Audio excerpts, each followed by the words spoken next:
स्वागत है आप सबका आज के इस नए वीडियो में।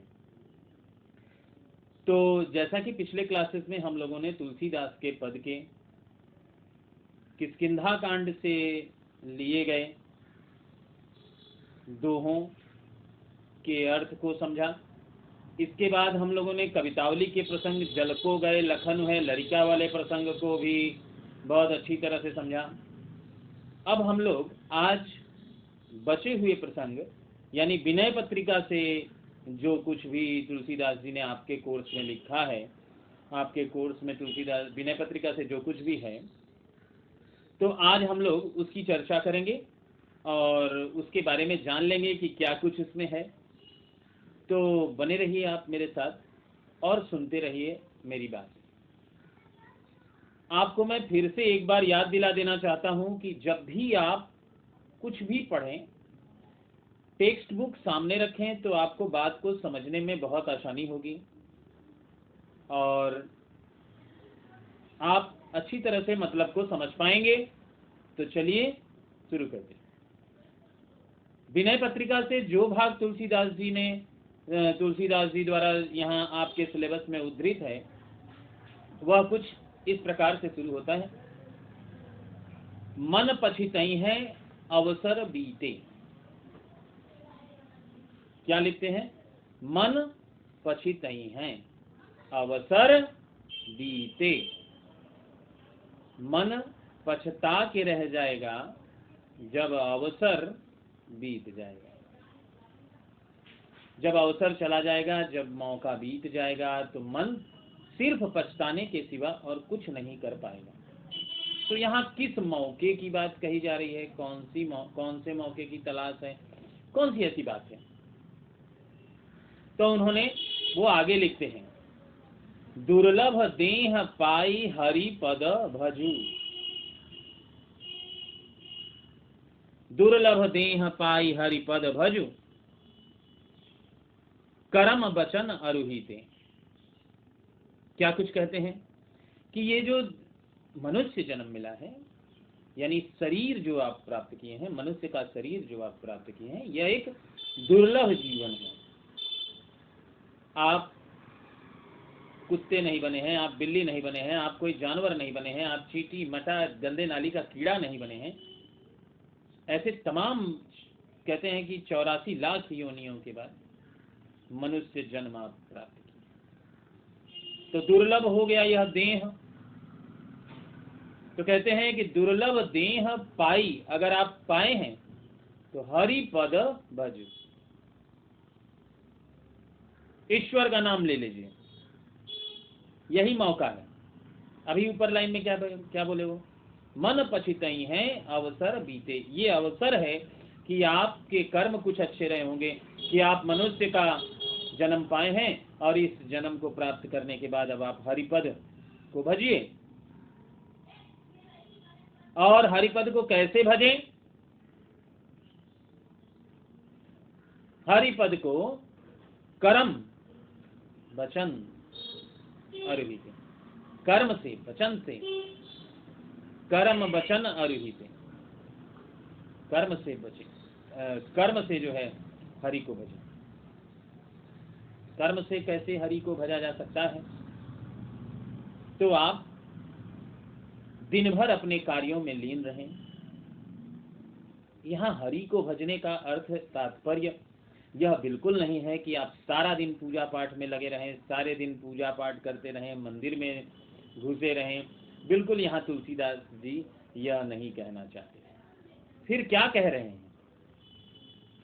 कहते हैं कि कर्म, जो कुछ भी आप कार्य कर रहे हैं दिन भर उस कार्य को करिए और जब दिन का अवसान हो, शेष हो, समाप्ति हो, तो आके ईश्वर के सामने कम से कम इतनी प्रार्थना करिए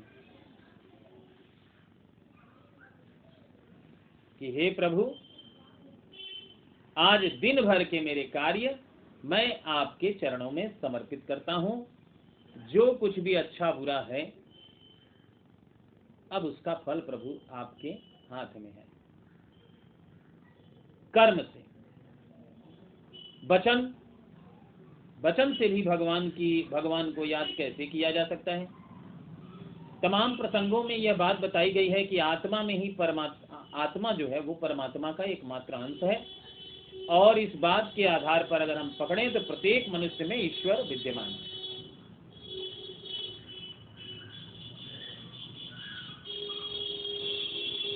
और जब प्रत्येक मनुष्य में ईश्वर विद्यमान है, तो हम किसी मनुष्य को अगर मुंह से कुछ उल्टी पुल्टी बात कह देते हैं तो ये उसको अपशब्द कहना हुआ, ईश्वर को कहना हुआ, और इस प्रकार आप ईश्वर को भज नहीं रहे हैं, ईश्वर का विरोध कर रहे हैं, ईश्वर के विरोधी बन रहे हैं। तो क्या बताया? वचन से ऐसी कोशिश करिए कि आपके मुख से निकली हुई किसी बात से किसी व्यक्ति को कोई कष्ट ना हो, ना किसी को अपशब्द कहें, ना किसी को कोई ऐसी बात कहें जिससे वो पीड़ित हो उठे, कष्ट की बात ना कहें। तो कर्म से और वचनों से ईश्वर को भजना शुरू करिए। मंदिर मस्जिद गुरुद्वारे में दिन भर मत पड़े रहिए, इस तरह से भजने के लिए तुलसीदास नहीं कहते। तो कर्म और वचन से इस प्रकार आप ईश्वर को याद कर सकते हैं, उनकी पूजा कर सकते हैं। अगली लाइन में चलते हैं तो क्या कुछ लिखे तुलसीदास? कहते हैं कि सहस बाहु दस बदन आदि नृप बचे न काल बलीते। सहस बाहु दस बदन आदि नृप बचे न काल बलीते। सहस बाहु 1000 हाथों वाला एक बलशाली बाहुबली, अपने समय का बाहुबली, जो अपने कहता था वही बात प्रजा को मानकर चलनी पड़ती। 1000 हाथ थे उसके। तो कहते हैं कि उस जैसा व्यक्ति,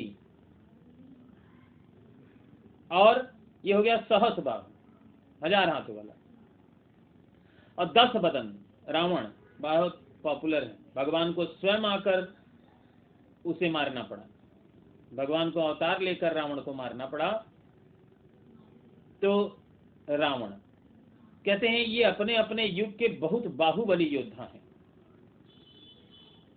जिसके लिए स्वयं ईश्वर आकर उनको सजा दे रहे हैं या इनको मार रहे हैं। तो आप समझ सकते हैं कि इनका क्या औकात है या क्या बाहुबल रहा होगा इनके समय में। तो क्या बताया? सहस बाहु 10 बदन, सहस बाहु 1000 हाथों वाला, सहस्त्र बाहु, और 10 बदन रावण आदि नृप। नृप माने राजा, आदि माने जो आदि आप बार बार इस्तेमाल करते हैं, अरे भैया चाय वाली आदि नहीं, इत्यादि ETC एक्सेट्रा, माने ऐसे और भी लोग हैं। सहस बाहु 10 बदन आदि नृप राजा बचे न काल बलीते। ये लोग भी काल के गाल में जाने से बचे नहीं। काल इतना बलवान है, समय मृत्यु इतनी बलवान है, जो एक बार हर एक के पास आएगी और सबका दरवाजा खटखटाएगी और सबको लेके जाएगी। समयानुसार ऐसे बाहुबली योद्धा भी जो अपने युग में अपने जैसा करने को कहते थे, ऐसा जैसा वो कह रहे हैं वैसा करो, नहीं तो मौत के घाट उतार देंगे या नष्ट कर देंगे आपके वजूद को, वो लोग भी, ऐसे लोग भी काल के गाल में जाने से बच न सके, उनको भी मरना पड़ा। बचे न काल बली थे। और अगली लाइन क्या है? मैंने कहा है कि भाई आप लाइन को बहुत सामने रखकर देखते रहें, तब आपको मजा आएगा पढ़ने में। तो क्या है, कुछ देखिए। हम कर धनी धाम सवारे, हम कर धनी धाम सवारे, अंत चले उठरी। बताया कि ये जो बाहुबली ऊपर में नाम दिए गए हैं, सहस्त्रबाहु 10 बदन, ये जब तक थे तब तक हम करते रहे, सब हमारा है।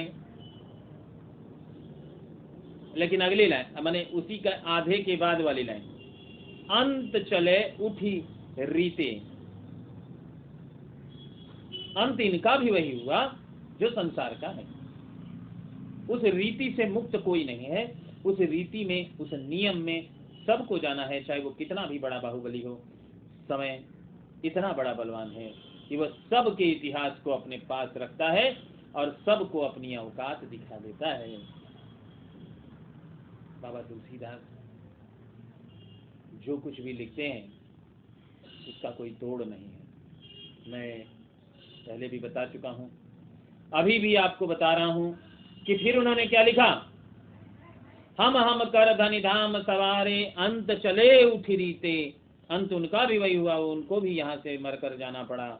और फिर क्या, हमारी तुम्हारी क्या औकात है। जब रावण सहस्त्राबाहु जैसे वीर योद्धा बाहुबली जब यहाँ नहीं रह सके, तो हम और आप किस खेत की मूली हैं भैया, हमको भी जाना पड़ेगा। तो तुलसीदास जी ने बताया कि कोई इस रीति से मुक्त नहीं है, तो फिर करना क्या है।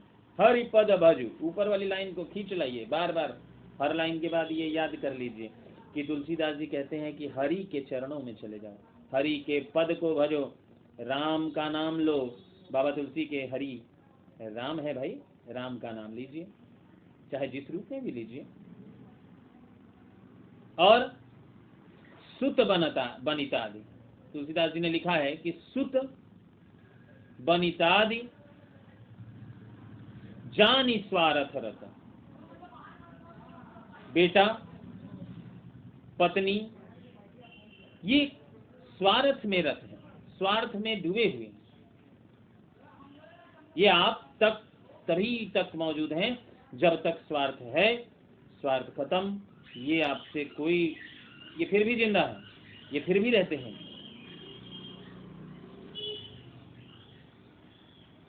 तो ये स्वार्थ में डूबे हुए रिश्ते हैं। अगर बेटा और पत्नी जैसे रिश्ते भी स्वार्थ में डूबे हुए हैं तो दुनिया में और कोई रिश्ता नहीं है। जो बेटा जिसका वजूद आपसे है, हमसे है, हमारे बेटे का वजूद हमसे है, जब वही हमको नहीं, वो भी हमसे स्वार्थ में डूबा हुआ है और हमसे जुड़ा हुआ है, तो और किसकी हम चर्चा कर सकते हैं। और कोई तो है नहीं रिश्ता, ये तो पूरा खून है भाई। तो कहते हैं बेटा, पत्नी जो फेरा फेर कर कसम खाती है, वेदों का वचन, पुराण, सारे मंत्रों का कसम खाती है, वह भी स्वार्थ से मुक्त नहीं है। तो सुत बनितादि जानी स्वार्थ रत, जानो ये स्वार्थ में डूबे हुए रिश्ते हैं। और तो फिर क्या करना है, न करू नेह सबहिते, न करू नेह सबहिते। क्या बताया, मत करिए इनसे इतना लगाव, इतना प्यार मत करिए कि आपको इस माया के बंधनों से मुक्त होने में दिक्कत हो। माने ये नहीं कि अब तुलसीदास को पढ़ लिए तो लगे अब जाकर घर में बेटा बेटी को पीटने लगे, पत्नी को मार घर से निकाल दिए। ये मतलब नहीं, यहाँ ये मतलब नहीं है भैया। यहाँ मतलब है कि अगर आप जानते हैं कि ये रिश्ते स्वार्थ में डूबे हुए हैं तो इनके संग एक सीमाबद्धता रखिए। ये नहीं कि हम इनके बिना अब हमारा वजूद खत्म हो जाएगा, हम नहीं रह पाएंगे, या माया है, यही माया है। इस माया से मुक्त होने के लिए तुलसीदास कहते हैं, क्या कहते हैं, सुत बनितादि जानी स्वार्थ रत, न करू नेह सबहिते। इन न करू मत करो, नेह प्यार,